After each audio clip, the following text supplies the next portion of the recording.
All right, give me the 49er, the pleasant surprise. We're 2 games in.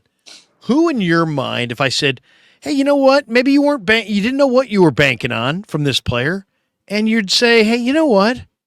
I'm putting that guy in the pleasant surprise. Pleasant surprise on the Niners. Who do you got? Javon Kinlaw. He's healthy. He's productive. He's got Great 6 call. pressures. He's being a contributor to the team. That's all I want him to do is contribute and be a part of this rotation. He's absolutely done that, and he's staying healthy. I love that for him, man. I don't know if he's ever gonna stay with this team, but he's putting film on tape, and his career might continue after the season. I was worried this might be his last career in the NFL, his last season in the NFL. If he could stay healthy and continue to contribute, he's gonna still have a job in this league, and I like that for him. It's Javon Kinlaw, man. Shout out to Javon. 6 pressures this year. You'd love to see it. Yeah, that there's no doubt. You took my guy. It's like the rap for the Giants. Hey, you took my guy. I'm going to share the screen one more time. Go back to Twitter. Here we go. Dave Lombardi, the great Dave Lombardi, tweeted this out. 49er defensive pressures against the Rams, according to Pro Football Focus. Nick Bosa, 5 pressures. Jerome Hargrove, 5 pressures for Jerome Hargrove. Javon Kinlaw, 4 pressures for Javon Kinlaw. I agree. I'm right. I'm with you. Javon Kinlaw has been a really nice surprise. He's healthy. He's not even wearing a sleeve on the knee. He's occupying blockers and keeping, offensive linemen from climbing to that second level and picking off Warner or Greenlaw. He's keeping these guys off of Greenlaw and Fred's legs. So those guys are freed up to run and hit, which is what they do. That's their game. Kinlaw's doing a job, man. If Kinlaw just continues to do the rest of the year what he's done in the first 2 games, I'll take it all day, every day. Yeah. I love it. I love what I'm seeing out of Kinlaw. He's strong as hell. He can take on multiple guys. He can absorb offensive linemen. I mentioned it to him in an interview I did with him this week or last week. I said, "Hey, man, you're absorbing all these linemen and keeping guys off of Fred." And Fred just smacked Najee Harris in the mouth. He had a big smile when he was talking about it. Kinlaw's feeling good. I'm happy for Javon because let's be honest, man. Eric Armstead gave us a peek into kind of Javon's psyche, and a lot of the criticism, he has taken it to heart. And not everybody is built for media criticism. Some people aren't. Some people don't handle it well. Other guys can thrive. I really thought watching Barry Bonds thrived on criticism. Thrived on it. You could have 19 guys standing at his locker telling him he was this or that, accusing him of anything. He loved it. Got in the batter's box. He absolutely thrived on the negativity. Javon Kinlaw is not the same. He's not Barry Bonds. He's not that kind of a personality. The criticism bothers Javon, and it weighs on him, and it doesn't make him better. It makes him question himself. And I just think that right now he's in a good headspace. I think he's in a good place physically. He's playing, with a bent knee, playing with leverage, playing with low pad level. When he plays with low pad level, Raj, man, this guy is a force. He is strong. There are very few defensive tackles that can match this guy's strength. I love what I've seen out of Javon. He's just been if he can do this all year, wow, watch out. Yeah, no, like you said, I'm happy for the guy because I think mentally he's in the best place he's ever been on this team, and that's good for him, man. Happy for the guy. He's not a bad guy. He's gotten a bad rep because of the injuries and the fact that they took him in the first round. They got rid of DeForest Buckner, and he just carried this black cloud over him, this stigma when they drafted him. A lot of pressure, and he didn't live up to the hype, but he's playing good. He's doing his job, and he's contributing in a positive fashion, and I like that for him. So, yeah, 100%. I love it. Yeah, no, great to see. Absolutely great to see. I'll give you a couple more that have been pleasant surprises. Aaron Banks. Yeah. I talked to Banks today, and man, Banks is playing well. He's playing really, really well. He's graded out in the first two games of the regular season really highly according to Pro Football Focus. And I like what I'm seeing out of Aaron Banks. I mean, he really does. He's looking very much like a guy who's going to be a 10-year starter in the league. I'll give you another pleasant surprise. And I don't know if he's a surprise, but I didn't know what to expect, really, is Jake Moody. Jake Moody has looked really good early on. I mean, knock on wood, you don't want to jinx him in any way. But I like what I'm seeing out of Jake Moody. He's calm, he's confident. I talked to him the other day. He's feeling good. And, he got off to a nice little – he had some rough spots in the preseason, missed 2 field goals in a game, missed a PAT. But it seems like he's righted the ship, and he's not only kicking the heck – I mean, he had a 57-yard field goal. That was the second longest field goal in the history of the franchise. I know. Guy's got a boomer leg. Could have went for 60, and I'm proud of the guy, too, because this offseason he was ripped apart after the preseason. He got iced out. He missed kicks, quad injury, and everybody was calling for Robbie Gould. And this man has weathered the storm. It's early, but he looks like the franchise kicker we all thought that he would be when they drafted him in the 3rd round. So, yeah, I'm proud of the guy. I'm happy.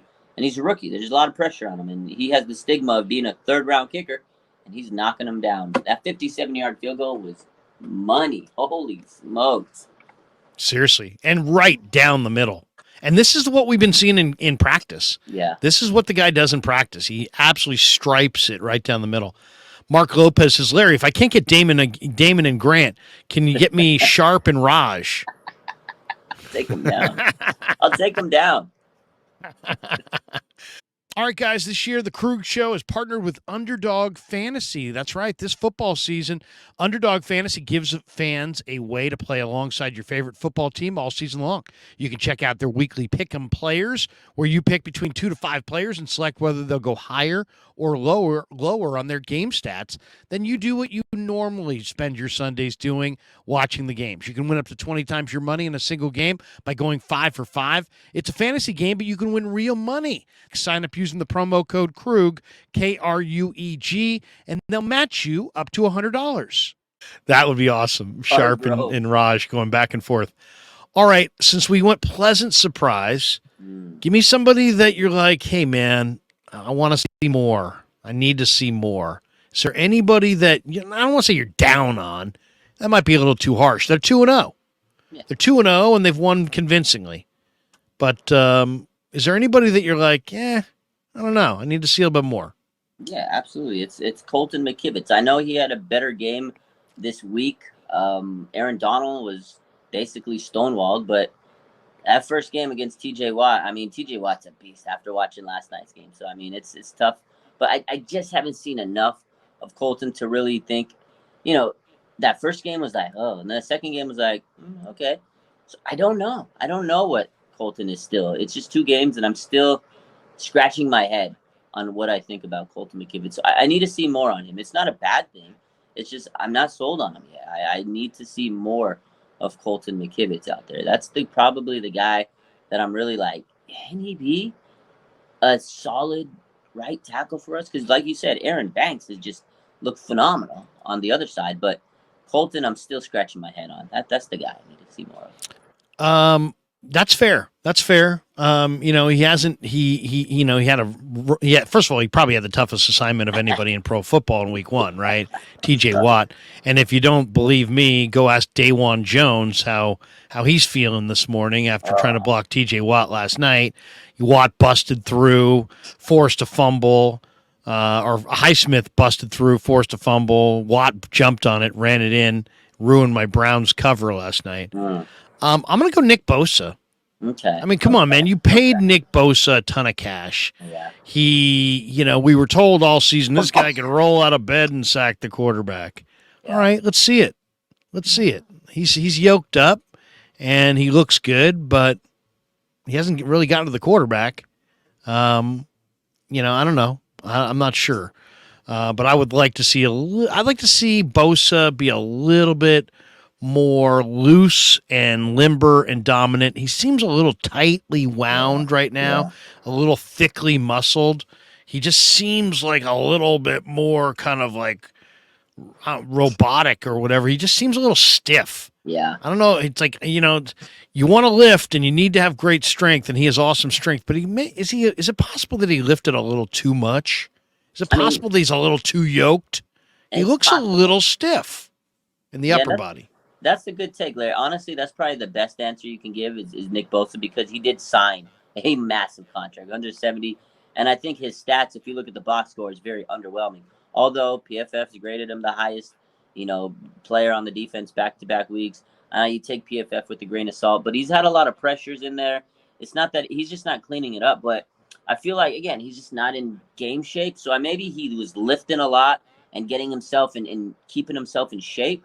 But going out there and practicing and going through drills is a whole different story than lifting every day, which I'm sure he kept his body in shape. So, and I do notice that sometimes he seems a little bit more tired than he normally would. Last year, he came out the gates and he was just spectacular. I think this year it's taking him a little bit of time to get, going. And I also feel like there's probably a lot of pressure on him to live up to a $170 million contract. So I feel like he is playing a little bit more tense because of the money, and he has to prove himself to everybody. But I just feel like once he breaks the seam and once he gets that sack, this floodgates will kind of open. But yeah, I agree with you. He definitely has underachieved right now compared to being $170 million. Like I think the fans expect him to have 2 sacks every game. I mean, Lombardi has pointed this out a couple times on Twitter. Let me see if I can find the Lombardi tweet. But he's basically kind of saying, hey, he's pushing back on the notion that that Bosa in any way has been disappointing, and he's saying, hey, look, it's more than sacks. These guys have to be judged on more than sacks. Yeah, and he's right. I mean, there's no question about it. He's right. But you're paying the guy lots and lots and lots of money to sack the quarterback, and we just haven't seen that yet from him. So. I mean, I don't know. Am I asking for too much to say I want to see a little bit more out of Nick, or maybe is my expectations a little too high for Bosa because he got paid? No, I think you're justified in what you're asking is because he did get paid, and I think the expectation is to have a game like T.J. Watt does every single week. Like you watch T.J. Watt, and even the year where he held out. First game back, he had 2 sacks. So, again, I kind of agree with what you're saying is he probably was lifting so much. I don't know if he was doing any cardio. And lifting is different than going up against tackles in practice, and getting your body set in that motion. So, these last 2 weeks have been like training camp for him. And I think the expectation for the fans is they need to see him getting sacks. And I agree. Like Lombardi says, his pass rush win rate is probably the highest in the league. I think that's one of the stats that's been tweeted out over the week.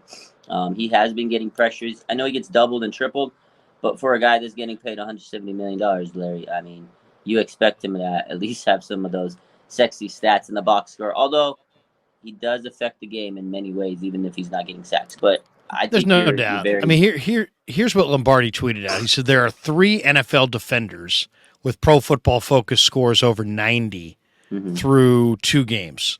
Micah Parsons, 93.6. Jesse Bates, the former Wake Forest safety, Jesse Bates the third, 93.3. He's a great coverage safety. And Nick Bosa, 92.7. So that's pretty damn good considering he's probably still rounding into form right now. But man, I'd like to see him sack the quarterback.